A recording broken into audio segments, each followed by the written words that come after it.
Hi everyone, it's me.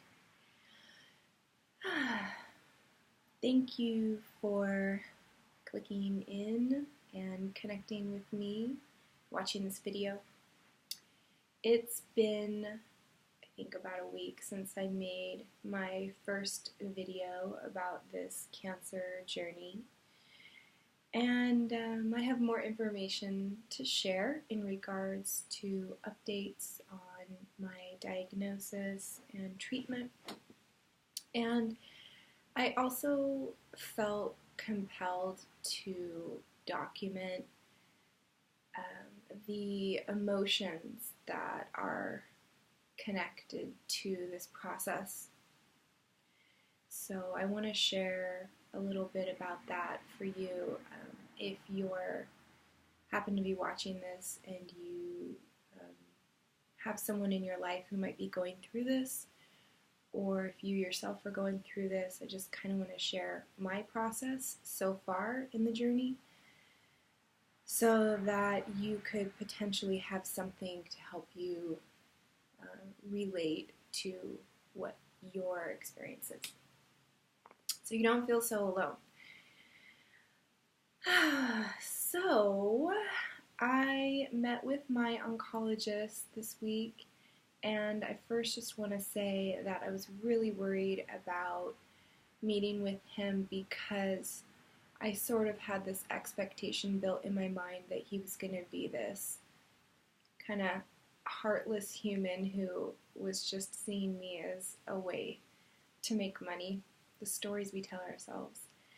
And when I met him, I instantly felt a heart connection with him. He walked into the room and he's a much older gentleman, and he just exuded this energy of calm, clarity, and connection to his heart, which just kind of astounded me because a prayer that I've been tapping into a lot in this process is, may all the hands that touch me be healing hands that are channeling God.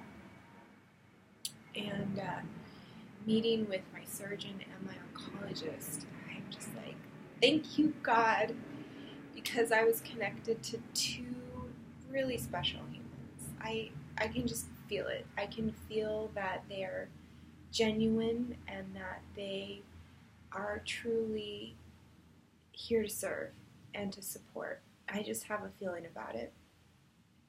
So that is reassuring and helps me kind of relax into the process I'm about to go through.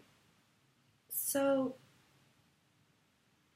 when I met with the oncologist, he went over the details of the biopsy and the MRI, much more detail than the surgeon did, which I really appreciated, and he took all the time in the world. I walked in with pages of questions written out for him, because I went in like, okay, I'm going to grill this guy, and I'm going to see, like, what's the real deal. I'm not going to be sold on something that I'm not clear about, and I just kind of thought that, I told myself this story that he was going to manipulate me into some treatment that I didn't really need.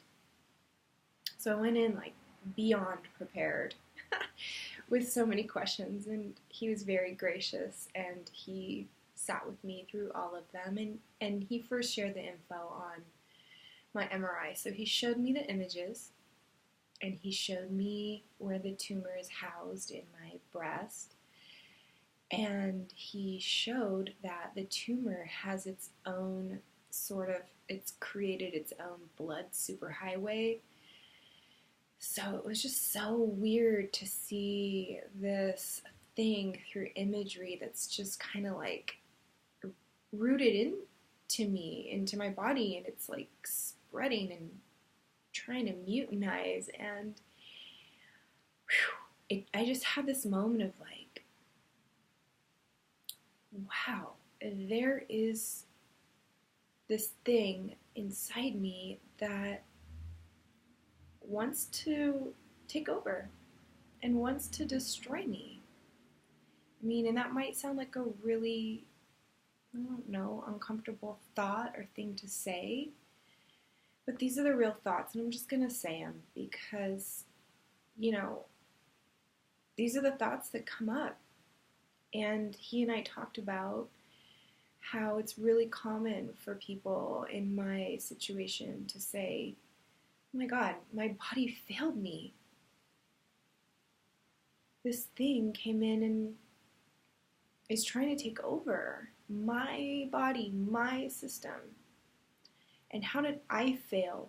How did my body fail? How did my body allow this to happen? Which, you know, causes me to shift into a deeper place than those questions of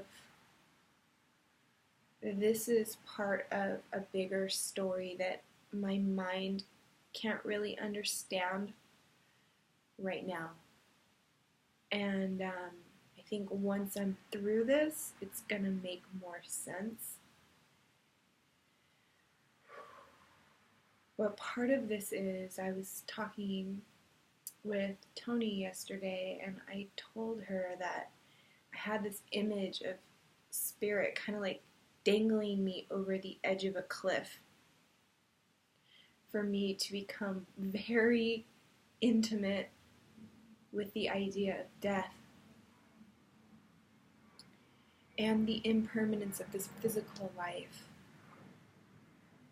But I truly feel that Spirit's going to bring me back and place me back gently on the ground, having me be transformed by the experience to really, truly look death in the eyes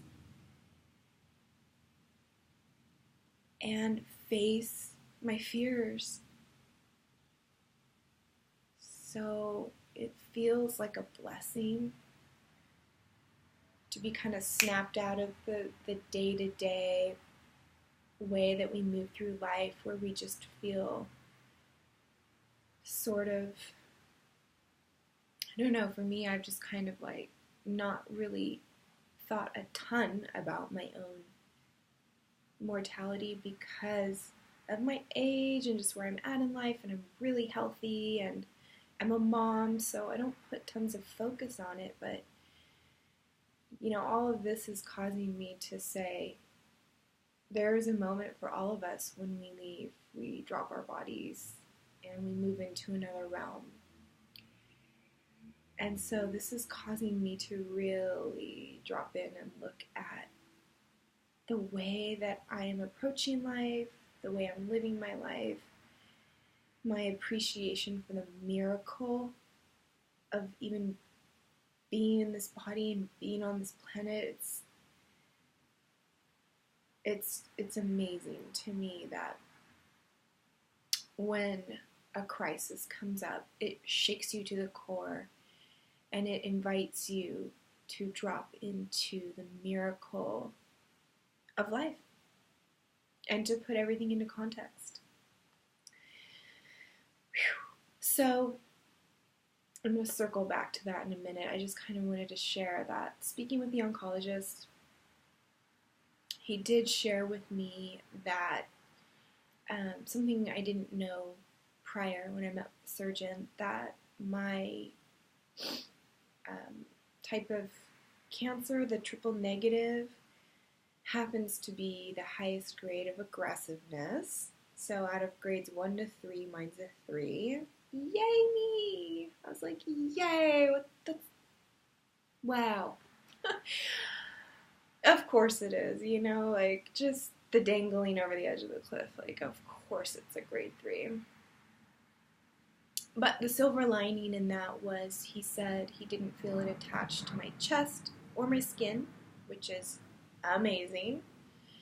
And he didn't feel it moving towards my lymph nodes, which is uber amazing. And I was just like celebrating those two pieces of information. And you know, that's kind of a metaphor for life. When you're in a shitstorm, look for all those little things to celebrate, because it's all not pitch dark. You know, like there's still, when it's a shitstorm, if we're breathing, there's still things to celebrate. Because this life is a miracle. It truly is a miracle. So in terms of treatment, I went in there thinking, like, how can I finagle my way around the aggressiveness in treatment that my surgeon kind of prepared me that he was going to want to do.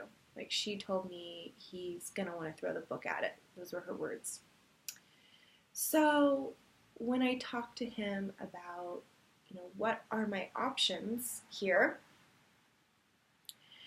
because I'm always kind of like looking for the most gentle path for my body, he was like, listen, if you were in a situation where you had slow growth, or if it wasn't triple negative or whatnot, we could be exploring perhaps some different options, but you're not in that space. And so he's like, I am going to recommend this aggressive treatment because you have a high recurrence rate in your type of cancer, and it's the highest grade of aggressiveness, so he's going to, in return, be aggressive to eradicate it. And so it took me a moment to kind of let that sink in, and like the continuous invitation in this like surrender. Whew. It's so hard because my inner control freak wants to come out and be like, oh no, we are not doing that. I'm too scared of that path. And it's a surrender. It's a letting go. Like, this is my situation. I can either be in denial about it and try to wish it away, or I can do everything in my power to be wise. And my friend who does a lot of healing work on me recently shared this idea. I think it was Rumi who said, oh God, I'm going to mess up all the words, but it has to do with effectiveness. Like something about we want to lean in towards the most effective route. And so for me, that's stepping outside of my, my personal, the way that I've lived my life this far, and being faced with a brand new situation, I'm dropping into what's going to be most effective. So at the same time of doing the allopathic treatment, I am going to continue with all of my holistic protocols and do integrative healing. So not to negate all of the wonderful things that I'm already doing for my body. I'm going to integrate them with the allopathic. And another wonderful friend recently who went through cancer, and she's a survivor, yay you, she shared with me that try to turn it around and see it as a serum, a healing serum that's going in. A few people have told me this. Try to switch your head up in the way that you're thinking about it.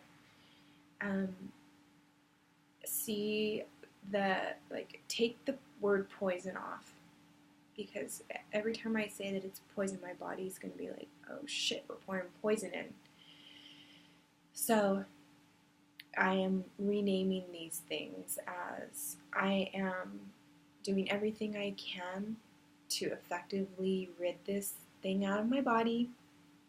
I am using treatments that are going to assist me in this process.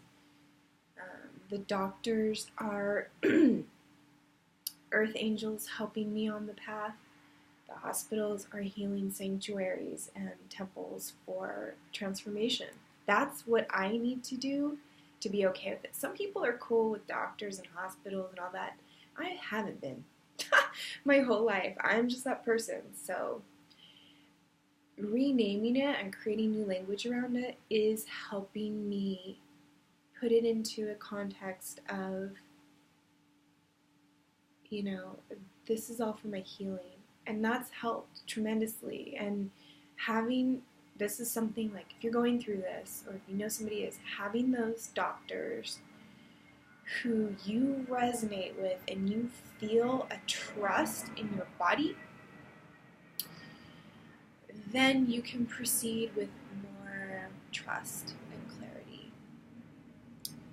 So that's that. I have my surgery scheduled for May 22nd, which is in about 2 weeks. And then the oncologist wants to start chemo within a month. And then, he says, depending on the margins from my surgery, even though it's a double mastectomy, depending on the margins that the surgeon gets, she has to have negative clear margins. If she can clear the margin well enough where my chest is free and clear, I won't have to do radiation. I'm praying for that. But if she doesn't get the clear margin, then we're going to do radiation, so we're going to cross that bridge when we get there. I'm also going to do the genetic testing to see if I test positive for the BRCA mutation, which is part of my family. A couple of people in my immediate family tested for that, so they're suspecting that I have that, and that means that I have an 87% chance, lifetime chance of having breast cancer or ovarian cancer. And then it also affects the pancreas, but they say in women it's lower chances, so yay me. And he said, we're not even going to talk about your ovaries until we get to that. We're going to cross that bridge when we get there, which is cool. He's helping me kind of like micro step my way closer in the spur, just through the process. And then, on my way out, my partner came with me, and we walked past the treatment infusion room, and I got really freaked out. I saw a big room with all these recliners, and there was people passing in and out, and there was some people were alone, some people had a loved one with them, and that really freaked me out. I was like, oh my god, I had this thought, I'm going to be one of those people. I am one of those people. Like, what the fuck is going on? All of this just seems unreal. And so I kind of wanted to touch on this. I know this video is getting long, but whatever. I'm already here. And if you're still with me, then that means you're interested enough to hear the rest.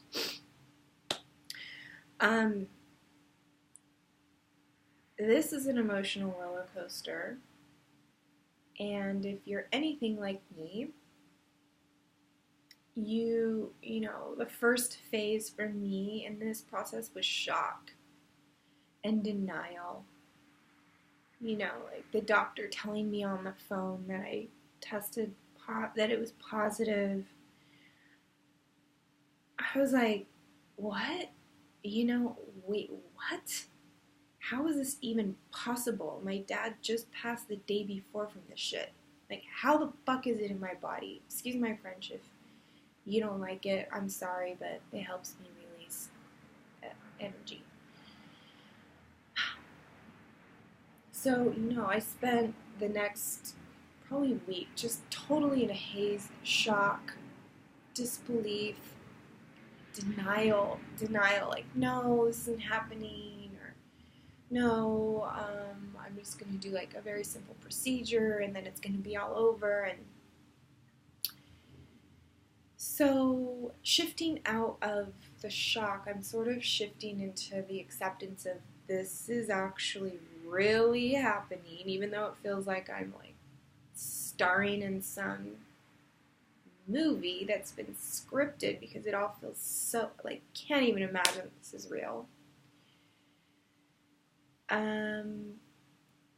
Now I'm sort of in the action space, which feels better in a way, because now I'm working with the team who are helping me create my action plan, And, oh, hang on. Okay, there we go. So that feels a little more reassuring because at least I have clarity on my diagnosis and at least I have an action plan in place and I'm moving forward towards that and we're taking our action steps to get through this.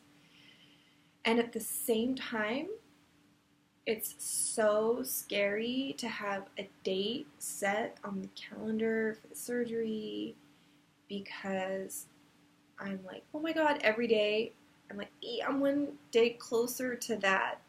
And all the fear comes up. And then I sort of have to play this, I'm like calling it Jedi mind tricks, where I'm like, yeah, I'm one step closer to my healing. So I've had this thing where I'm like resisting everything that comes up. And then I have to switch it in my mind where I'm like, yes, this is going on and I am taking proactive steps towards my transformation. And that feels good. It's helping me. But I wanted to just say this. If you are going through this process or you know somebody who is, give yourself permission to feel all the feelings. They're all valid.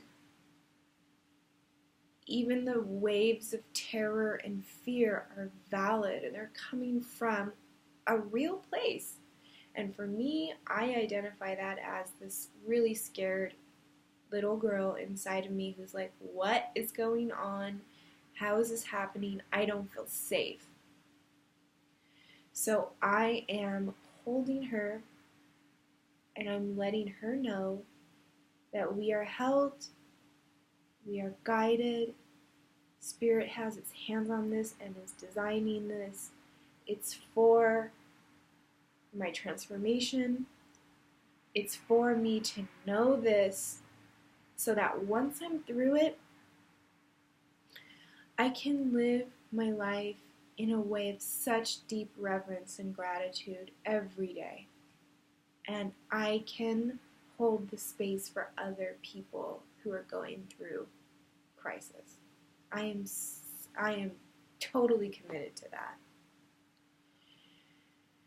Because this shit is crazy scary.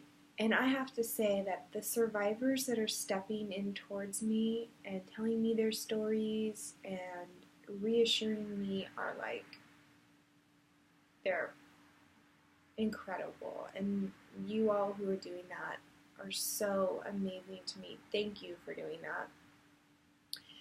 And thank you to my entire community of friends. You are my family. You are stepping in ways that are just blowing my heart open. I can't even tell you all the millions of ways that you are stepping in and you're just like, you're praying for me, you're reassuring me, you're letting me know you're here, you're supporting me through your actions. Whew. I just feel so blessed and so loved and so supported. So thank you. Thank you. And if you're this far, I'm going to add a little prayer. If you're this far, that means you're down with the prayer. If you're not, then that's okay too. Oh, thank you, Spirit, for blessing me with my life, for blessing me with this experience, with all the experiences that I've had that are helping me really drop into my soul purpose.